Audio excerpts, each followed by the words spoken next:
Hello friends, সবাইকে নমস্কার জানিয়ে শুরু করছি নীলিমা রেসিপির আর একটি নতুন পর্ব।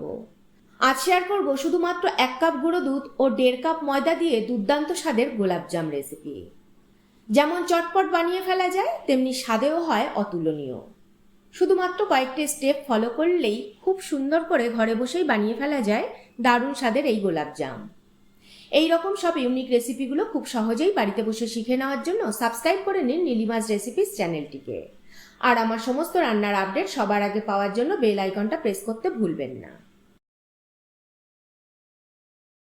আমি এখানে 1 কাপ গুঁড়ো দুধ নিয়ে নিয়েছি, হাফ কাপ জাল দেয়া দুধ নিয়ে নিয়েছি, ময়দা নিয়েছি 1.5 কাপ, 1 চিমটে নুন লাগবে, 1/4 টিস্পুন এলাচ গুঁড়ো নিয়েছি, 1 চামচ বেকিং পাউডার নিয়েছি, আর ঘি লাগবে 2 থেকে 3 চামচ।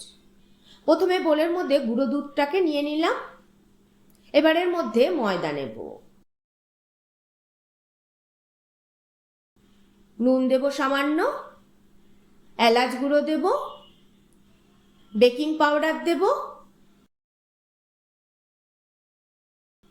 আর 2 থেকে 3 চামচ ঘি দিয়ে দেব। ভালো করে ময়ান দিয়ে দেব। এবারে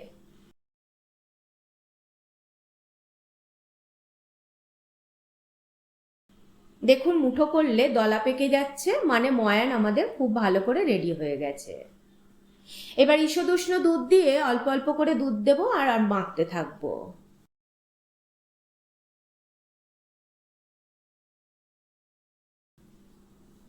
ভালো করে মাখা হয়ে গেলে আমরা 20 মিনিট ঢাকা দিয়ে ডোটাকে রেস্টে রেখে দেব।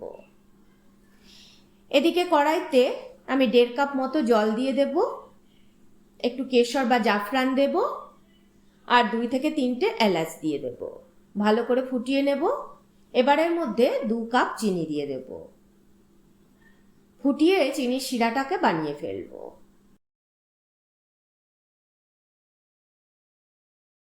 এবার গ্যাস বন্ধ করে ঢাকা দিয়ে রাখবো যাতে গরম থাকে শিরাটা।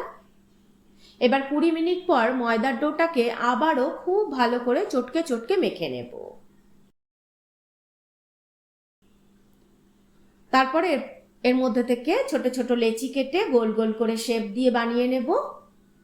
সাদা তেলে ডিপ ফ্রাই করে নেব। গোল্ডেন ব্রাউন করে ভেজে নেব আমি।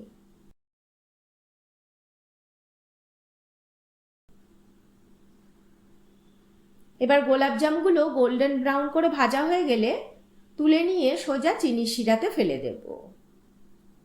এইভাবে বাকিগুলোও করে নেব। আমি এখানে কিছুটা চৌকো শেপেরও করে নিয়েছিলাম, আর বাকিগুলো গোল করেই করে নিয়েছিলাম।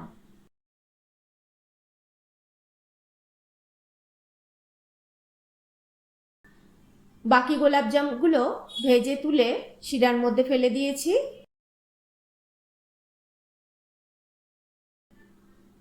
দেখুন ফুলে কত বড় বড় হয়েছে। একটা একটু কেটে দেখাচ্ছি। রসটা ভালোভাবে ভেতরে ঢুকেছে, আর খেতে তো হয়েছে মারাত্মক সুন্দর।